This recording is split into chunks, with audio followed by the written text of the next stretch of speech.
Hello, আমি আজকে দেখাবো কিভাবে ওয়ার্ম সার্ভার সফটওয়্যারটা ইউজ করে লোকাল হোস্টে একটা ওয়ার্ডপ্রেস ওয়েবসাইট খোলা যায়। জন্য ওয়ার্ম সার্ভারটা রান করব। দেন আমরা এখানে একটা সবুজ আইকন দেখব, মানে এর দ্বারা বুঝাতেছে ওয়ার্ম সার্ভারটা কাজ করবে। এরপর আমরা ওয়ার্ডপ্রেসের যে ফাইলটা ডাউনলোড করছি ওটা জিপ করা আছে, ওটারে আনজিপ করবে। এক্সট্রাক্ট অল এক্সট্রাক্ট হইতেছে।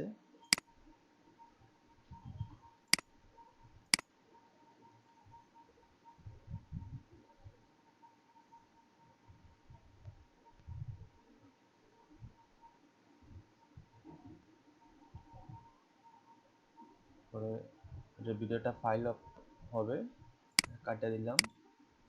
তারপর আমরা ওয়ার্ডপ্রেস ভিতরে যে আমার এই ফাইলটা আছে, ফাইলের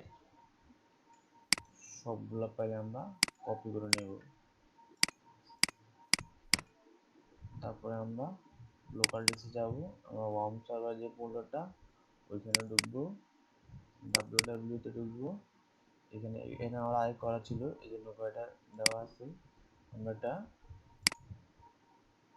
নতুন সাইট ওপেন করব, একটা ফোল্ডার বানানো লাগবে, নাম দিলাম নিউ সাইট।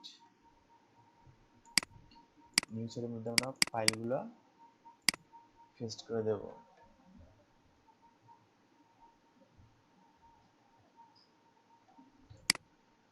পেস্ট করার পরে লোকাল হোস্টে যাব। লোকাল হোস্টে যাওয়া দেখে আমরা নিউ সাইট নামে একটা প্রজেক্ট ওপেন হয়েছে। এখন আমরা phpMyAdmin থেকে একটা ডাটাবেস ক্রিয়েট করব। নিউ সাইটে আমরা যাই,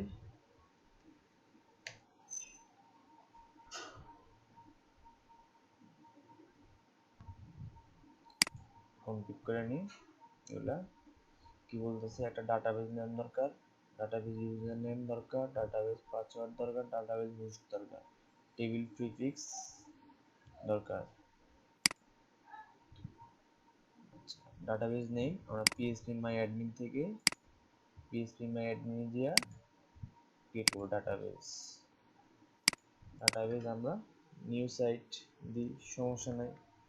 নিউ সাইট ডাটাবেসটা ক্লিয়ার হয়ে গেছে। Database name new site, user name ডিফল্টভাবে ওয়ার্ডপ্রেসে রুট থাকে, পাসওয়ার্ড ব্ল্যাঙ্ক থাকে, লোকাল হোস্ট টেবিল প্রিফিক্স এটা সাবমিট। Run the install. আপনার ওয়েবসাইটে যে ওয়েবসাইটটা হবে ওই টাইটেল কি হবে, this is new site. User name আমি এখানে প্রাং দেওয়া আছে, ডিফল্টভাবে অ্যাডমিন দেওয়া থাকে, আমার খোলা ছিল এই জন্য প্রাং দেওয়া আছে, প্রাংকে থাক। এখানে পাসওয়ার্ড নিজের মতো করে দিব, আমি দিলাম 1 2 3 4 5 6 7 8 9। আমি উইক দিলাম পাসওয়ার্ড, আমি কনফার্ম করে দিলাম আমি উইক দিচ্ছি। ইমেল একটা দিলে হবে, আমি এটা দিই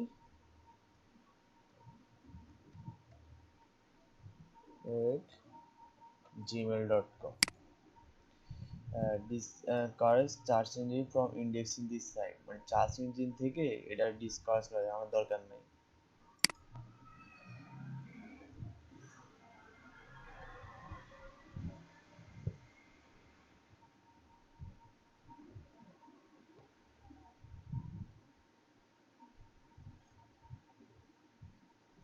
লগ ইন,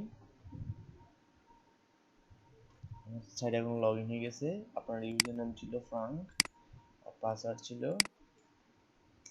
1 2 3 4 5 6 7 8 9।